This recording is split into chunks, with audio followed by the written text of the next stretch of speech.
What attracted you to the part of Cosmo?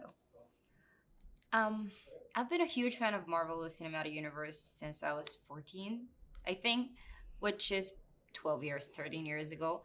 I think that's the first time when I actually got to go to cinema by myself without my family, parents, etc. Because of Guardians of the Galaxy, because that movie made me feel like I will belong somewhere, and being able to participate in Guardians of the Galaxy Volume 3 and playing Cosmo has been the best thing that I can dream of. So, what made me inspired by joining it and playing exactly Cosmo is that she's strong, she's loyal, she is lovable, and she's loving as well. And she's gonna show her loyalty and her strength and her dedication to all of these guardians who have taken over nowhere, and she feels like she belonged there. Um, with all her heart and her sanity, even as she's gonna do some insanely and unthinkable things to help them and to save the galaxy. So everything in her made me attracted to play her, and the idea of having that kind of an unconditional love, because we all know that puppies, dogs have it in them, and I think we as human beings should learn from them that that's important, and let's try to do it as much as possible. So maybe that was the reason why I was absolutely doing it, and of course that's freaking James Gunn and it's Marvel and this incredible cast. The character is CGI, so you voiced her. How did you approach finding your dog voice? What did that entail?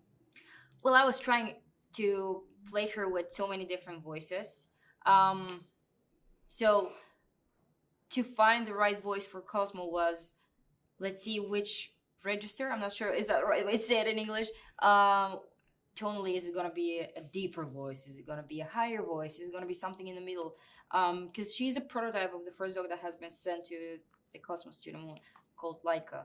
And thinking about what's her personality, because judging by myself personally, I have periods of times where I'm speaking with a lower voice, and I have periods of times where I'm excited and my voice goes high. So she had the variety of um, tonals. I think to feel in the moment of the things that she's going through. But I think somewhere in the middle was the right place to be, because we don't know how old she's been when she's been sent there, and she kind of remained the same age. So she's experienced, but at the same time, she might be just 2, 3, 4 years old. Yeah. What kind of conversation did you have with James Gunn about concerning Cosmo, and what did he want the character to convey?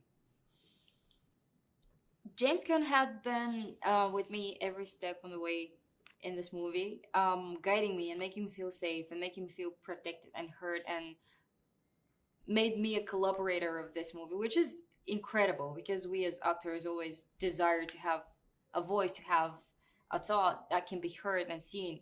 Um, and he is capable of doing that, which makes you more open and willing to share and improvise more, because that's where great things can happen. You open up, try something, and then he's guiding you to the best direction.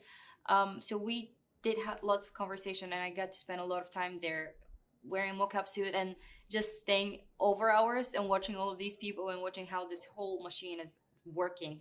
Um, we tried different things. He made me feel like I'm this pure creature, because I believe that Cosmo is a pure creature, and she is open-hearted and open-minded, and she's just there and she's doing it. She doesn't care that much about herself. She's just gonna sacrifice herself to do something bigger, um, and have so much energy, because sometimes we as humans are depressed or slow or we're even lazy, not in the mood. She's not exactly like that. Till the moment that she doesn't have any more strength in her, she's gonna do it all to just be there for them. And James made me think about that and made me happier, to be honest, because thinking of her as somebody, something happier than me, made me happier as well. There was a dog stand in on set. Tell us about Slate. Did he help inform the character for you in any way? Yeah, well, watching him and seeing what a crazy beautiful creature that was. He was running and jumping, and he was perfect and disciplined, but at the same time, his energy and his excitement, it's something that I need in my life. I think we all need it. So it helped me a lot. It helped me to develop Cosmo more, because when you look at these puppy eyes and you see that, oh my god, there is this and there is that and there is food and there is excitement and there's so many people, I want to play with them. It helped me a lot. And my god, he was cute as hell. I mean, it's such a beautiful creature. So it was just a double win to be able to play it and to watch it and play with it and pet him. Tell us about Cosmo's friendship with Kraglin. I was just with Sean in the next room, and he said that they're frenemies.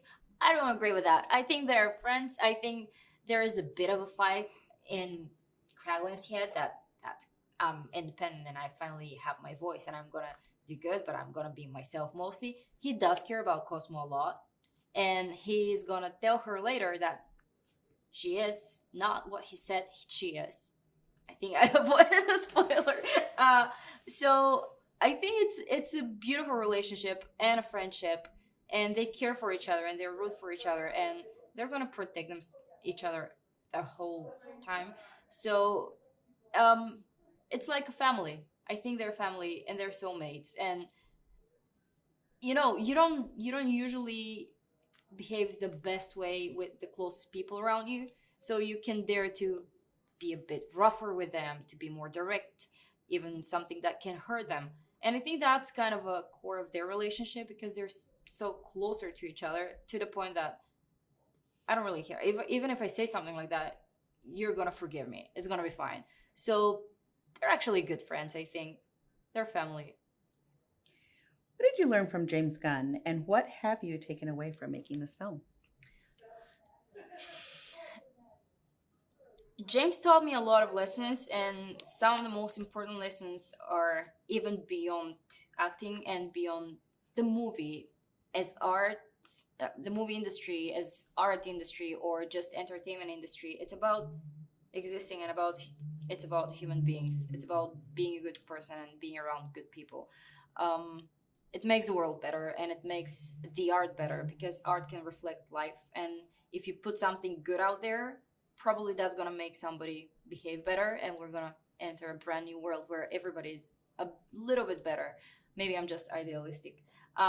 James is a great human being, and he always made everybody feel safe and happy and having fun and enjoying the process, because the end result, it might end up good even if you're not having the best time of your life, but having the best time of your life and actually pro- having the greatest result at the end, it's just the most incredible thing that you can imagine of.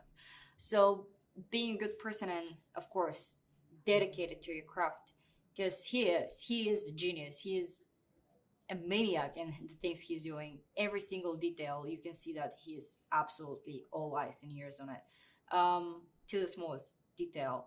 But at the same time, he is the nicest and the greatest person in the world. How does it feel to be part of the MCU, and what impresses you the most about the Marvel Studios production process? It feels surreal. It definitely feels surreal to be a part of MCU, and everything there impresses me from the beginning through the process till the end to the premiere. And just even having this conversation out here, it's surreal for real. Because you see, this is the biggest, the most exciting production company in the world. We are all such big fans, and the fans are the most important thing at the end, because they're there from the beginning and they're gonna stay there till the end if you give them what they deserve. And Marvel does that, and Kevin Feige has done it, for the last years, that he had just improved Marvel Universe so much.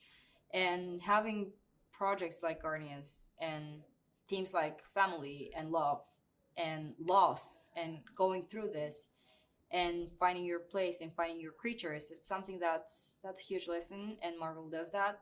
and Marvel reflects on people's lives. Marvel reflected my life, and being a part of it, it's the biggest honor of my life. One last quick question. If you only had one word to describe the movie, what would it be and why?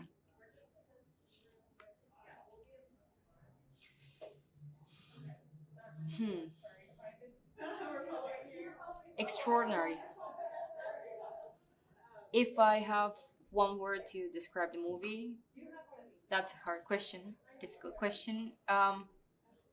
Extraordinary, because it's out of this universe, and at the same time, it's emotional, it's powerful, so it is extraordinary.